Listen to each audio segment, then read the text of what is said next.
Good afternoon, good evening mga kababayan ko, kaibigan. Hello po sa inyong lahat. Ito po si Tita Jen ng Seattle, Washington na share ko itong video kong ito na nakapagluto na ako. Hindi ko na kasi pinakita yung magka-crush pa ako ng garlic, tapos hiwa pa ako ng onion. Lahat ginawa ko na yun. Ito na yung kabuuan nung apritada. Apritada raw to eh. Ang halo ay tomato sauce. Walang tomato sauce. Fresh na onion. Nilagay ko. Yeah, fresh na onion, fresh na garlic, at fresh na tomato from our garden. Ganyan. Ito ang aking apritada. Magandang gabi ulit. Hello, good morning.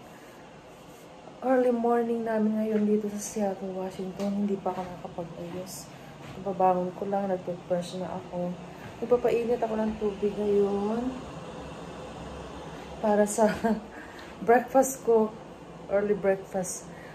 Tubig lang. Mainit na tubig. Paumaga ko. Ay, handa ko na yung tubig ko. At magbabaon ako ngayon. Ayan. Ayan. Ay, wala ako yata ano ba yan? Sorry. Ay, kumusta na kayo mga kaibigan ko? Sana nasa mabuti kayong kalagayan ngayong umaga ito. Umaga dito sa amin, ngayon sa Philippines or sa ibang bansa, gabi siguro. Ayan.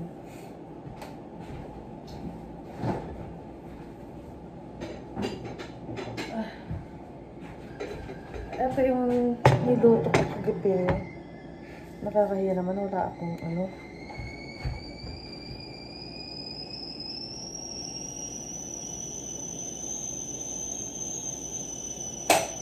Ayan, pinatay ko lang yung tubig. Kumulo na yung tubig. Yeah.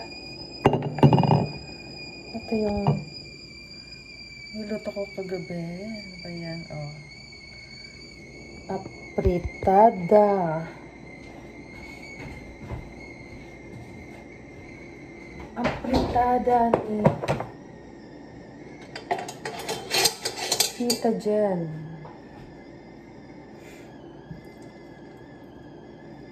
Ito siya. Magbabaon ako kasi ang mahal-mahal ng bilihin ngayon. Ang mahal-mahal ng ulam at saka kanin sa work ko.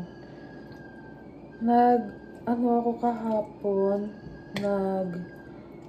hindi ako nagbaon kahapon pala. Ang binili ko doon yung pasta, cheese with pasta. Ayan, at saka masarap, gusto ko yung kanin doon sa trabaho ko, yung coconut rice, ang sarap. Yun ang pinagpa-partner ko yun eh. Hindi ko nga lang pinakita eh. Kasi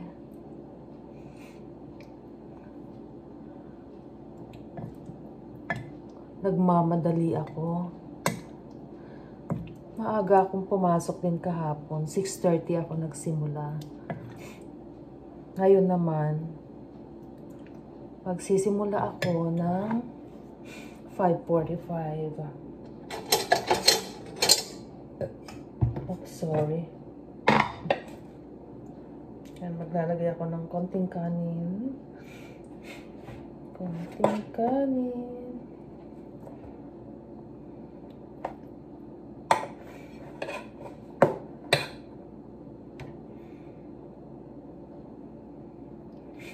Ano ba? Napakamahal na ng mga bilihin, kagaya ng sinabi ko na yung ulam at saka kanin sa trabaho ko, mahal-mahal.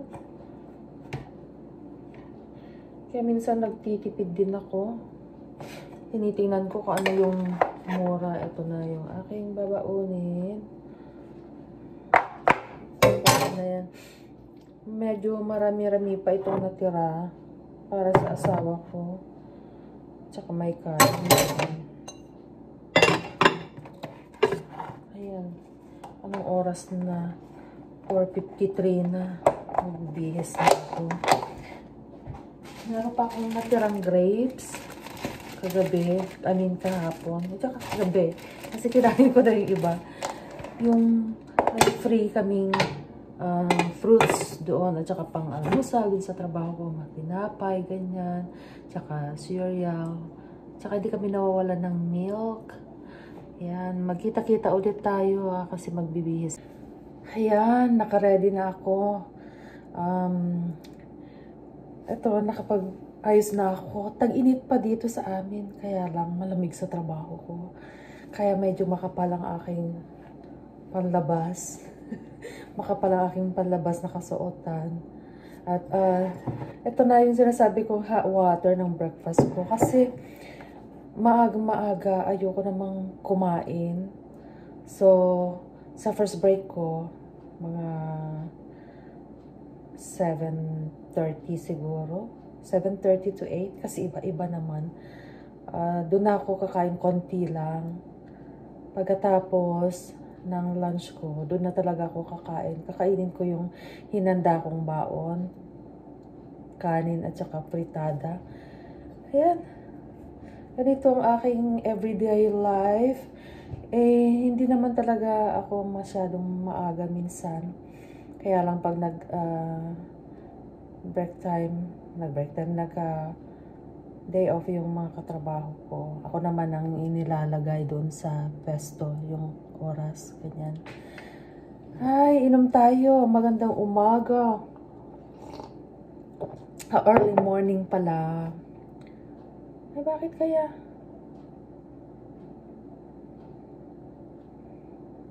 Bakit kaya may puti dito sa... Sana nakuha itong ano ko. Pagbi-video kong ito. Ano ba yan? Para bang aga kong gumising lalo. Kasi itong aso ko. Diyos ko. Tahol ng tahol. Grabe talaga tong si Doc ako. Akala ko may isang oras pa ako natulog kasi mga 4:15 yata yun o 4:20. Nagising ako, ang lakas ng tahol ng aso ko. Tapos nung pinalabas na pala ng asawa ko, hindi ko na namalayan. Pero nagising ako sa tahol niya. And then bumangon ako. Pinatigil ko, pero tumigil naman. Nung nag-alarm yung itong cellphone ko, 4:30 na pala. 4:30 na pala. Gigising, akala ko ba isang oras pa.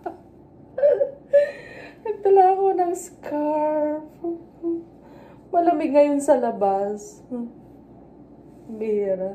Hawak-hawak ko ang scarf ko eh. Ayan, winter in Seattle. Walang summer sa amin. Ang lamig-lamig ng grocery na pagtatrabahuhan. Pero meron naman yung talagang malamig na malamig. Yun na yung pinasukan ko dati.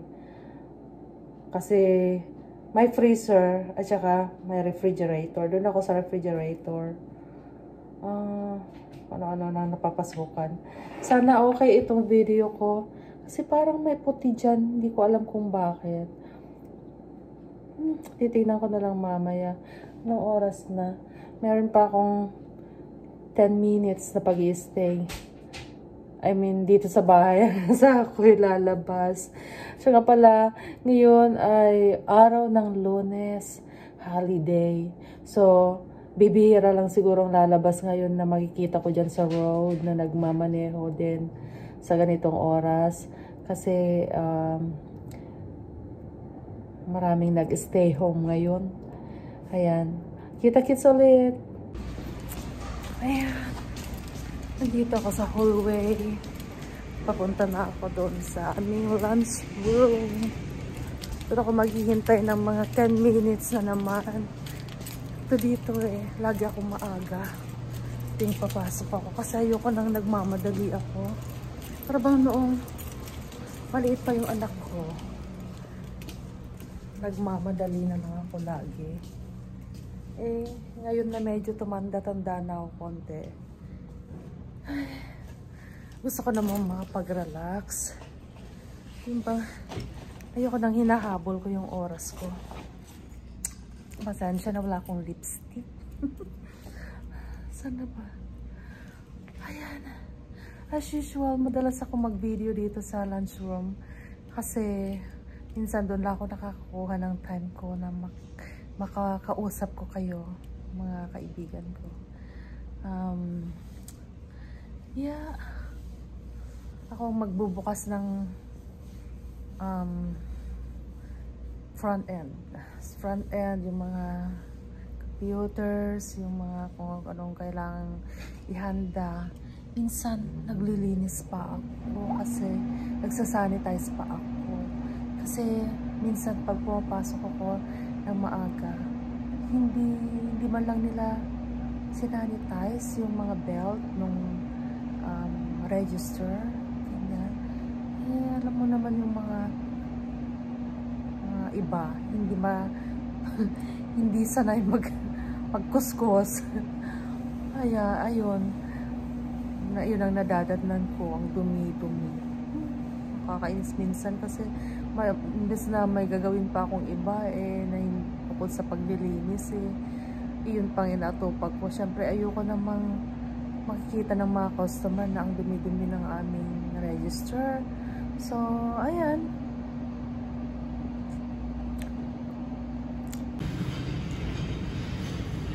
Ito medyo madinis-linis na rin. Kanina kararating ko lang dumi-dumi Ayan. At ito ang ginagawa ko ngayon. Gagawin kong double bag ito. Kasi yung may mga mabibigat na bibilhin, dito ko ilalagay. At saka wala akong kasama ngayon. Nag-call out na naman yung kasama ko na mag-bagging. Yeah. Ito lang naman. Malinis na rin. May dalawang nakadaan na customer. Iniingatan ko hindi ako mag-video masyado.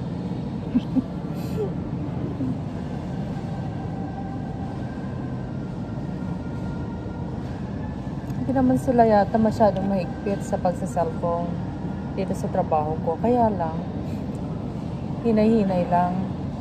Meron nga yung iba wala nang ginawa kung meron yung may mga masipag na co-workers, may mga tamad. Minsan wala nang ginawa kundi nasa cellphone na lang minsan. Kaya ito, pangatlong customer ko ito. Good morning, how are you? Well, Find everything alright? yeah. Need a bag? No, we'll be fine. Oh, okay.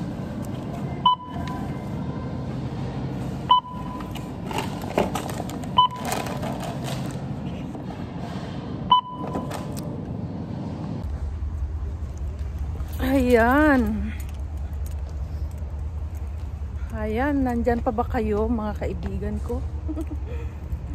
Nandito na ako. Papunta sa sasakyan. Natapos din yung 8 hours na nang pumunta ako dito sa trabaho. Madilim pa. Ayun, maliwanag. Maganaw konti. Nakalimutan ko doon pala ako nag-park sa harapan mismo ng building namin. Grabe. Ano bang mabibili ngayon? Wala yata Natatawa yung customer dahil dito na ako sa sasakyan. Ayan. Natatawa yung customer dahil mag-scarf daw ako. Pero sabi niya, good idea na mag-scarf ka na dahil ang lamig-lamig naman dito sa loob ng trabaho mo. Sabi niya. Yes, good. It's good. Sabi niya na nag-scarf na lang ako. Eh, ganito naman kasi ang weather eh. Hindi mo mamamalayan. Kaninang lakas-lakas ng ulan. Maghapon na umulan. Ngayon naman ang ganda ng sikat ng araw. Ano na ngayon eh, alas 2 pasado na kasi 2:15 ako nag-clock out. Tapos kung ano-ano pang ginawa ko, syempre. Punong-puno itong backpack ko. Punong-puno itong backpack ko nang nabili ko kanina na sitcheria. Eh sabi ko eh, para hindi na ako pabalik-balik sa day off ko. Unti-untiin ko nang bilhin. Ayan, mga kaibigan ko, mga ka-friendship, maraming salamat sa pagtsatsaga nyo. Huwag sana kayong magsasawa na mag-subscribe, manood nitong mga video ko. Kasi, napag-isip-isip ko, parang tinatamad na ako, kaya lang napag-isip-isip ko. Hindi talaga ako titigil. Eh, ito talagang gusto ko, yung kakausapin ko kayo, ang camera at saka kayo mismo. Sana, sana mag-subscribe po kayo at sama nyo na rin ang panonood ng mga video ko nang kumakanta ako. Kasi isa pa yun na ang hilig ko talaga nung bata pa ako. Okay. Hanggang dito muli. Sa susunod, ulitin. Mag-ingat kayo lagi. Bye! Bye!